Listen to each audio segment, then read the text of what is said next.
বাড়তে শুরু করেছে মুগদা হাসপাতালের ডেঙ্গু ওয়ার্ডের পরিধি। নিয়মিত বৃষ্টিতে ধীরে ধীরে বাড়ছে আক্রান্তের হার। শনিবার হাসপাতালটিতে ভর্তি হয় ১৪ রোগী। তবে গেল বছরের তুলনায় এ সংখ্যা অনেকটাই কম। স্বাস্থ্য অধিদপ্তরের তথ্য অনুযায়ী গেল বছর জুন মাসে ডেঙ্গু নিয়ে হাসপাতালে ভর্তি হয় প্রায় ৬,০০০ রোগী। চলতি বছর সেই সংখ্যা ৭০০-র ঘরে। মে জুনে আক্রান্তের চিত্র অনেকটা একই রকম।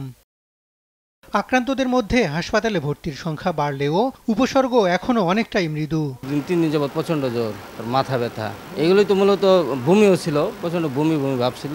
ঈদের থেকে নিয়ে আর কি জ্বর বমি, বুঝতে পারি না যে ডেঙ্গু হয়েছে। এমনি ভাবছিলাম যে এমনি জ্বর বা ভাইরাস জ্বর, পরে রক্ত টেস্ট করে দেখি না ডেঙ্গু হয়েছে। আর যে কোনো পরিস্থিতি মোকাবেলায় যথেষ্ট প্রস্তুতি আছে বলে জানান হাসপাতাল পরিচালক। আমাদের প্রস্তুতি পরিপূর্ণ প্রস্তুতি, যেমন আমাদের দুটি বাড়তি প্রস্তুতি হয়, যেমন ডেঙ্গুর যে সবচেয়ে বড় পরীক্ষা সিবিসি, এখন ২৪ ঘন্টা হসপিটালের ব্যবস্থা করা গেছে। আগে তো সকাল ৮টা থেকে রাত ৮টা পর্যন্ত, এখন ২৪ ঘন্টা এই পরীক্ষাটা করা যাবে। তারপরে আফরেসিস মেশিন, এখন একটা না দুইটা আফরেসিস মেশিন তৈরি, যদি কখনো প্লেটলেট দরকার হয় এটি দিতে আমার সর্বোচ্চ ৪০ থেকে ৫০ মিনিট ডোনার অ্যাভেলেবল থাকলে ৫০ মিনিটে আমি একটি প্লেটলেটকে দ্রুত রেডি করে দিতে পারবো। আমার অন্যান্য লজিস্টিক্স, ওষুধপত্র, স্যালাইন সবই আপাতত যা দরকার মজুদ আছে, সুতরাং এক কথা আমরা প্রস্তুত। চলতি বছর মশার ঘনত্ব যে কোনো সময়ের সবচেয়ে বেশি। তবে সচেতনতা, স্থানীয় সরকারের দৃশ্যমান তৎপরতা এবং দেরিতে বৃষ্টি শুরু হওয়ায় রোগী ভর্তি কিছুটা কম। তবে ঢাকার বাইরের পরিস্থিতি অবনতি হতে পারে বলে সতর্ক করছেন কীটতত্ত্ববিদরা। আমরা মাঠ পর্যায়ে যে এডিস মশা নিয়ে কাজ করি, সেখানে আমরা দেখতে পাচ্ছি যে ঢাকার বাইরে এখন এডিস মশার ঘনত্ব অনেক বেশি।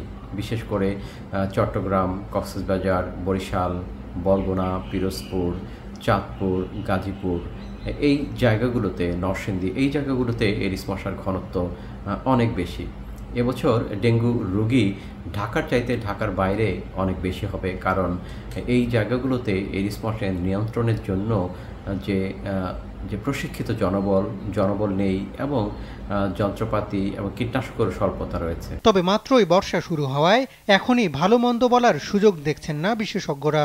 মশক নিধনে শিথিলতা পরিস্থিতি খারাপ করতে পারে বলে সতর্ক করছেন তারা। সামনের দিনগুলো দেখে ডেঙ্গুর সার্বিক অবস্থা সম্পর্কে আমাদের মন্তব্য করা উচিত। এর মাঝে যে কাজটি চালিয়ে যাওয়া উচিত সেটি হচ্ছে মশার বাসস্থান, প্রজননস্থান, এগুলোকে ধ্বংস করার জন্য লাগাতার যে কর্মসূচি সেটা চালিয়ে যাওয়া দরকার। একই সাথে সাধারণ মানুষকে যুক্ত করে মশক নিধন, মশক নিয়ন্ত্রণ কর্মসূচি এবং ডেঙ্গু জ্বরকেও নিয়ন্ত্রণের জন্য যে কর্মসূচি, সেটাকে আরও বেশি কাঠামোবদ্ধ করা উচিত। তা না হলে কিন্তু যে কোনো সময় ডেঙ্গু একটা মারাত্মক রূপে আবার আবির্ভূত হতে পারে। তবে এবার ডেঙ্গুতে মৃদু উপসর্গ থাকায় হাসপাতালে ভর্তি কিছুটা কম বলেও জানান বিশেষজ্ঞরা। হাসান মাহমুদ, দেশ টিভি, ঢাকা।